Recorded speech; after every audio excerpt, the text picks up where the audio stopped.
Toll ಗೇಟ್ನಲ್ಲಿ ಹಿಂದಿವಾಲಾ ಎಡವಟ್ಟು 1 ಗಂಟೆಗೂ ಅಧಿಕ ಎಂಎಲ್ಸಿ ವಾಹನ ತಡೆದು ಹೈ ಡ್ರಾಮಾ. 1 ಗಂಟೆ ನಾನು ಇಲ್ಲೇ ನಿಂತಿದ್ದೀನಿ. 1 ಗಂಟೆ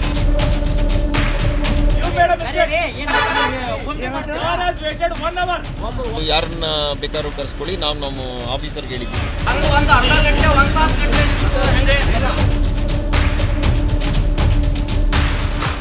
ಈಗಂತೂ ನಮ್ಮ ರಾಜ್ಯದಲ್ಲಿ ಬೇಕಾಬಿಟ್ಟಿ ಟೋಲ್ ಸಂಗ್ರಹ ನಡೆಯುತ್ತಿದೆ ಕಣ್ರಿ. ಅದರಲ್ಲೂ ವಾಹನದ ಮೇಲೆ ಫಾಸ್ಟ್ ಟ್ಯಾಗ್ ಇಲ್ಲದೆ ಹೋದ್ರೆ ವಾಹನ ಬೇಗ ಪಾಸ್ ಆಗಲ್ಲ. ಅಂತದ್ರಲ್ಲಿ ರಾಜಕಾರಣಿಗಳು, ಸರ್ಕಾರಿ ನೌಕರಸ್ಥರು ವಾಹನದ ಮೇಲೆ ವಿಶೇಷ ಪಾಸ್ ಹೊಂದಿರುವ ಸ್ಟಿಕ್ಕರ್ಗಳಿರುತ್ತವೆ. ಇಂಥ ವಾಹನಗಳು ಬಂದಾಗ ಟೋಲ್ ಗೇಟ್ ತೆರೆದು ಬಿಡಬೇಕು. ಆದ್ರೆ ವಿಜಯಪುರದ ಟೋಲ್ ಗೇಟ್ ಸಿಬ್ಬಂದಿ ಮಾಡಿದ ಎಡವಟ್ಟಿಗೆ ಎಂಎಲ್ಸಿ ಒಬ್ರು 1 ಗಂಟೆಗೂ ಕಾಲ ಪರದಾಡಿದ ಘಟನೆ ನಡೆದಿದೆ. ಅದೇ ಇವತ್ತು ನಾನು ಬಿಜಾಪುರದ KDP ಸಭೆ ನಾಳೆ ಇರೋವಂಥದ್ದು ಏನಿದೆ ಅದಕ್ಕೆ ಹೊರಟಿದ್ದೆ. ಟೋಲ್ನಲ್ಲಿ ನನ್ನನ್ನು ನಿಲ್ಲಿಸಿ ಆ ಪಾಸನ್ನು ಕೊಡಿ ಅಂತ ಕೇಳಿದ್ರು. ನಮ್ಮ ಸಂಬಂಧಪಟ್ಟಂಥ ಡ್ರೈವರು ಅದನ್ನು ಪಾಸ್ ಕೊಟ್ಟು ಸಾಹೇಬ್ರಿದ್ದಾರೆ ಅಂತ ಹೇಳಿದ್ರು. ಸಾಹೇಬ್ರಿದ್ದಾರೆ ಅನ್ನೋವಂಥದ್ದಕ್ಕೆ ಅವರ ಐಡೆಂಟಿಟಿ ಪಾಸ್ ಕೊಡಿ ಮತ್ತು ಅವರೇನೇ MLC ಅನ್ನೋ ರೀತಿಯಲ್ಲಿ ಕೇಳಿದ್ರು. ಅದು ಸರಿ ಇಲ್ಲ ಅಂತ ನನಗನ್ನಿಸ್ತು. ಹಾಗಾಗಿ ನಿಮ್ಮ ಯಾರು ಆಫೀಸರ್ ಇದ್ದರೂ ಅವ್ರನ್ನ ಕರೀರಿ, ಕೇಳ್ತೀನಿ ಏನು ಇನ್ಸ್ಟ್ರಕ್ಷನ್ಸ್ ಇದೆ ನಿಮಗೆ ಅಂತೇಳಿ. ಸಂಬಂಧಪಟ್ಟಂಥ ಇನ್ಸ್ಟ್ರಕ್ಷನ್ಸ್ ಆ ರೀತಿ ಇದ್ದರೆ ನಾನು ಅದನ್ನು ನೋಡಿ ಅದರದ ರೀತಿಯಲ್ಲಿ ನಡ್ಕೋತೀನಿ ಅನ್ನೋಂಥದ್ದು. ಪಾಸ್ ಅಲ್ಲ, ನನ್ನ ಕಾರ್ ಪಾಸು ಮತ್ತು ನನ್ನ PAದು ಮೊಬೈಲ್ ಕಸ್ಕೊಂಡು ಯಾರನ್ನ ಬೇಕಾದ್ರೂ ಕರ್ಸ್ಕೊಳ್ಳಿ, ನಾವು ನಮ್ಮ ಆಫೀಸರ್ಗೆ ಹೇಳಿದ್ದೀವಿ. ಅವ್ರು ಬಂದು ನಮ್ಗೆ ಇನ್ಸ್ಟ್ರಕ್ಷನ್ಸ್ ಕೊಡೋ ತನಕ ನಿಮ್ಮ ಕಾರ್ ಬಿಡಲ್ಲ ಅಂತ ಹೇಳಿದ್ರು. ಹೌದು, ವಿಧಾನ ಪರಿಷತ್ ಸದಸ್ಯ ಕೇಶವ್ ಪ್ರಸಾದ್ ಅವರು ಮುಜುಗರ ಅನುಭವಿಸಿದ್ದಾರೆ. ಇವರು ಬೆಂಗಳೂರು ಮುಂಬೈ ರಾಷ್ಟ್ರೀಯ ಹೆದ್ದಾರಿ 52ರಲ್ಲಿ ಹೊರಟಿದ್ರು. ಆಗ ವಿಜಯಪುರದ ಹಿಟ್ನಳ್ಳಿ ಟೋಲ್ ಬಳಿ ಇವರ ಕಾರು ಗಾಡಿ ಬಂದಿದೆ. ಅವರು MLC ಪಾಸ್ ತೋರಿಸಿದ್ರು. ಟೋಲ್ ಸಿಬ್ಬಂದಿ ಮಾತ್ರ ವಾಹನ ಬಿಡದೆ ಕಿರಿಕ್ ಮಾಡಿದ್ದ. ನಾನು ಸಂಬಂಧಪಟ್ಟಂಥ ಆಫೀಸರ್ಗೆ SP ಅವ್ರಿಗೆ ಫೋನ್ ಮಾಡಿದೆ. ಆಮೇಲೆ ಸಂಬಂಧಪಟ್ಟಂಥ ಆಫೀಸರ್, ಜುಡಿಷನಲ್ ಆಫೀಸರ್ ಬಂದಾಗ ಅವರು ಸಂಬಂಧಪಟ್ಟವರು 1 ಗಂಟೆ ನಾನು ಇಲ್ಲೇ ನಿಂತಿದ್ದೀನಿ. 1 ಗಂಟೆ ಆದಮೇಲೆ ಅವ್ರು ಬಂದು ಸಾರಿ ಕೇಳಿ, ರೀತಿ ಆಗಿದೆ, ನಮ್ಮ ಸ್ಟಾಫ್ ನಡ್ಕೊಂಡಂಥ ರೀತಿ ಕ್ಷಮೆ ಕೊಡಿ ಕೇಳಿ ಅಂತ. ಕೇಶವ್ ಪ್ರಸಾದ್ ತಾನೊಬ್ಬ MLC ಅಂತ ಹೇಳಿ ದಾಖಲೆ ತೋರಿಸಿದ್ರು.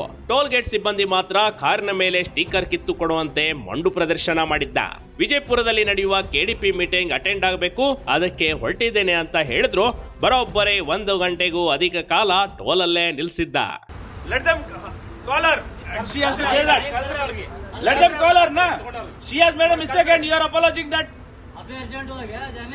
Huh? No, sir. Call her immediately. ಇಲ್ಲ ಸರ್, ಮಾತಾಡ್ಬೇಕಾದ್ರೆ ಇವನೇ ಹಚ್ಚಿರ್ತಾನ ಅದನ್ನ ಮಾತಾಡ್ಲಿಕ್ಕೆ.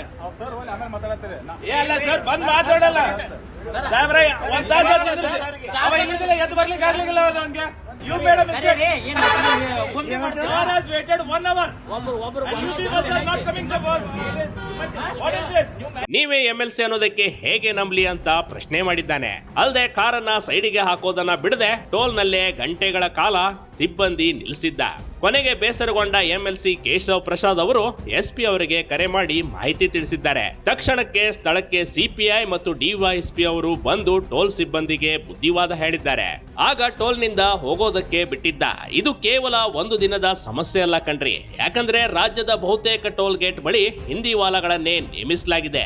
ಹೀಗಾಗಿ ಕರ್ನಾಟಕದವರು ಯಾವ ಅಧಿಕಾರಿ ಎತ್ತ ಏನು ಅಂತ ಅವರಿಗೆ ಅರ್ಥವೇ ಆಗಲ್ಲ. ಇದೀಗ ಕೇಶವ್ ಪ್ರಸಾದ್ MLC ಆಗಿ ಅವರಿಗೆ ಟೋಲ್ ದಾಟಲು ಆಗ್ಲಿಲ್ಲ ಅಂದ್ರೆ ಅದೇ ಸರ್ವೇ ಸಾಮಾನ್ಯರ ಗತಿ ಏನು ಅಂತ ಜನರು ಪ್ರಶ್ನೆ ಮಾಡುವಂತಾಗಿದೆ. Big TV Karnataka, Vijayapura.